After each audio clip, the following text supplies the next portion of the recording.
Seller ಮೋಸ ಮಾಡ್ದ ಅಂತ ನಾಳೆ ಹೇಳೋ ಹಾಗಿಲ್ಲ. ಬೈಯರು ಇದನ್ನೆಲ್ಲ ಥ್ರೂ ಅಡ್ವೊಕೇಟ್ ಅಥವಾ ಅವರೇನೆ ಇದನ್ನೆಲ್ಲ ಹೋಗಿ ಈ ದಾಖಲಾತಿಗಳನ್ನು ಪರಿಶೀಲನೆ ಮಾಡಿ. ಪ್ರೊಸೀಜರ್ ಮೊದಲು ತುಂಬ ಕಾಂಪ್ಲಿಕೇಶನ್ಸ್ ಇತ್ತು, ಈಗ ತುಂಬ ಸಿಂಪಲ್ ಆಗಿದೆ. ಬೇಕಾದಷ್ಟು ಬ್ಯಾಂಕ್ಗಳು ರೆಡಿ ಇದೆ.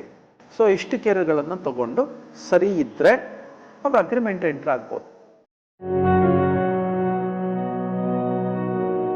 ನಾನು ದಾಖಲಾತಿ ಚೆಕ್ ಮಾಡಬೇಕು. ನಾನು ಬೈಯರ್ ಆಗಿದ್ದರೆ, ಸೆಲ್ಲರ್ ಆಗಿದ್ದರೆ ದಾಖಲಾತಿ ರೆಡಿ ಮಾಡಿ ಇಟ್ಕೋಬೇಕು. ನನ್ನ ಪ್ರಾಪರ್ಟಿ ಸೇಲ್ ಮಾಡುವುದಕ್ಕೆ ಯೋಗ್ಯ. ಸರ್ಕಾರ ಸೇಲ್ ಮಾಡಬೇಕಾದ್ರೆ ಇದೆಲ್ಲ ಯೋಚನೆ ಮಾಡಬೇಕಾಗಿಲ್ಲ. ಆದರೆ ಸರ್ಕಾರದಿಂದ ಪರ್ಚೇಸ್ ಮಾಡಿರುವಂಥವ್ರು ರೀಸೇಲ್ ಮಾಡಬೇಕಾದ್ರೂ ಕೂಡ ಸೆಲ್ಲರು ಎಲ್ಲ ದಾಖಲಾತಿಗಳನ್ನು ಇಡಬೇಕು.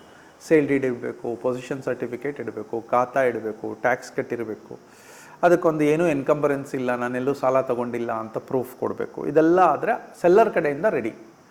ಇಷ್ಟೆಲ್ಲ ಸೆಲ್ಲರ್ ಬಗ್ಗೆ ಯೋಚನೆ ಮಾಡಿ ಅವ್ರ ಬಗ್ಗೆನೂ ಕೂಲಂಕುಷವಾಗಿ ಪರಿಶೀಲನೆ ಮಾಡುವಂಥದ್ದು ಬೈಯರಿನ ಡ್ಯೂಟಿ. ಸೆಲ್ಲರ್ ಮೋಸ ಮಾಡ್ದ ಅಂತ ನಾಳೆ ಹೇಳೋ ಹಾಗಿಲ್ಲ.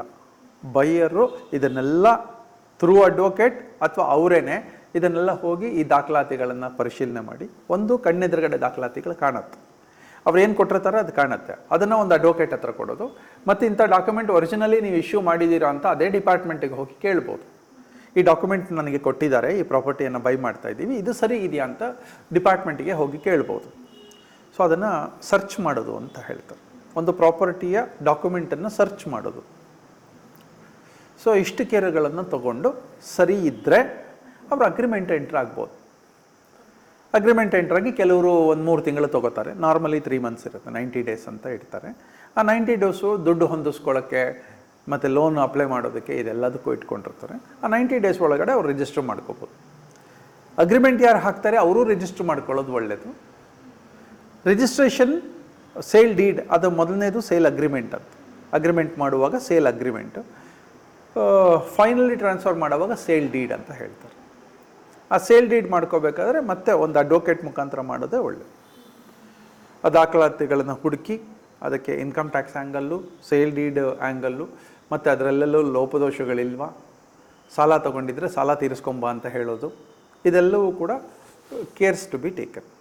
ಈಗ ಸೈಟ್ಸ್ ತೊಗೊಂಡ್ರೆ, ಅದರಲ್ಲಿ ಪರ್ಟಿಕ್ಯುಲರ್ಲಿ ರೆಸಿಡೆನ್ಷಿಯಲ್ ಸೈಟ್ಸ್ ಅಂತ ತೊಗೊಂಡ್ರೆ, ಮೂಡಾಯಿಂದ ತೊಗೊಂಡಿದ್ರೆ ಆ ದಾಖಲಾತಿಗಳನ್ನು ಕೊಟ್ಟರೆ ನನಗೆ ಇನ್ಕಮ್ ಎಲಿಜಿಬಿಲಿಟಿ ಮೇಲೆ ಏಜು, ಇನ್ಕಮ್ ಎಲಿಜಿಬಿಲಿಟಿ ಮತ್ತು ನನ್ನ ಬ್ಯಾಂಕ್ ರೆಕಾರ್ಡ್ಸು, ನನ್ನ ಕ್ರೆಡಿಟ್ ರೇಟಿಂಗಿನ ಆಧಾರದ ಮೇಲೆ ಬ್ಯಾಂಕು ಲೋನ್ ಫಿಕ್ಸ್ ಮಾಡುತ್ತೆ. ಹತ್ತತ್ರ ಒಂದು 75% ಟು 90% ಲೋನ್ ಕೊಡ್ತಾರೆ ಆಫ್ ದಿ ವ್ಯಾಲ್ಯೂ ರಿಜಿಸ್ಟರ್ಡ್.